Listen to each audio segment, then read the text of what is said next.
Whether if your online business specializes in SEO, consultation, or just promotion in general, you're in for a surprise when I tell you that you've got the upper hand with offline businesses compared to online businesses. This is because offline companies oftentimes don't have a single mark on the web. I mean, like a website, a promotional video, search engine rankings, and so on. Now, if you're watching this, I'm taking it that you're either an internet marketer or you're someone who's looking to get into this type of niche in some way, helping offline businesses spread their presence on the web. Now, this is an avenue that's usually not pursued because most people would rather avoid face-to-face interaction or, just more of a personal contact. And that is exactly where you're going to be able to cash in big time. So how is it that you actually get all of this going? I mean, what do you do to get a list of clientele that will buy your services? Well, the simple answer is going to be call and ask them. Who would have thought that? But let me explain here. It can be a little more complicated than that, but trust me, sometimes it really is that easy.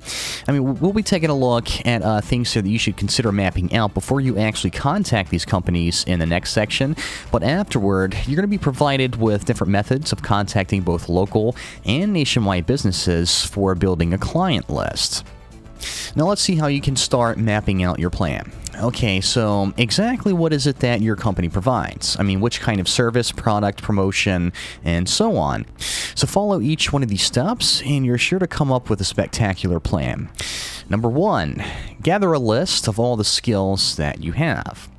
Number 2, decide if a skill, for example, video editing, should be offered as just that, or if it should be offered as multiple services. And what I mean is, like, service 1 can be promotional video creation, and service 2 can be product tutorial creation. So they're both video editing, but just a little bit different there. So it can be like multiple services that you can provide. That's going to come in handy for later. Let's go on to number 3.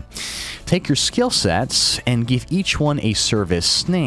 An example would be like the video editing services, as I just said, like promotional video creation or product tutorial creation, and that can apply to just about any kind of skill that you have. Number 4, remember to break a skill set up and offer multiple services if possible. Now, this way, it's going to look like you're more established, and it gives the client more options, which equals more cash for you in the end. Number 5, take your service names and come up with a ballpark price for each one. On to number 6. As a bonus, give them a package deal. I mean, for example, something called like a video creation package, and that can include both a product tutorial video and a short promotional video. So maybe you can offer 2 services in one and give them a little discount. Okay, number 7, take your services and packages and make a 1 or 2 page brochure. And what I mean is this is going to be like just a 1-page thing. It can be something that you print out and you add a description and explain what each service is. I mean, let's say that you're doing some SEO stuff, a little video, a little graphic logo stuff. So put each one of those on there, and underneath you're going to have a description of exactly what they're going to be getting if they decide to go with you and use your services. Number 8, add your name, website, email address, phone number, and seriously any other additional info that you feel is needed somewhere on the brochure. And this is going to make sure that the people that you're contacting, the businesses, are going to have all of the contact info that they need, and you're going to be easily reachable. Okay, number 9, if possible, get this printed professionally.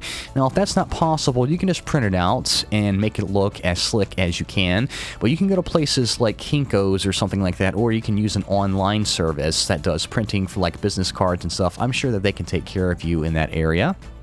And finally, number 10, take the same brochure and make an HTML web page out of it. I mean, you can put this on your website, and if possible, put this link on the paper brochure itself.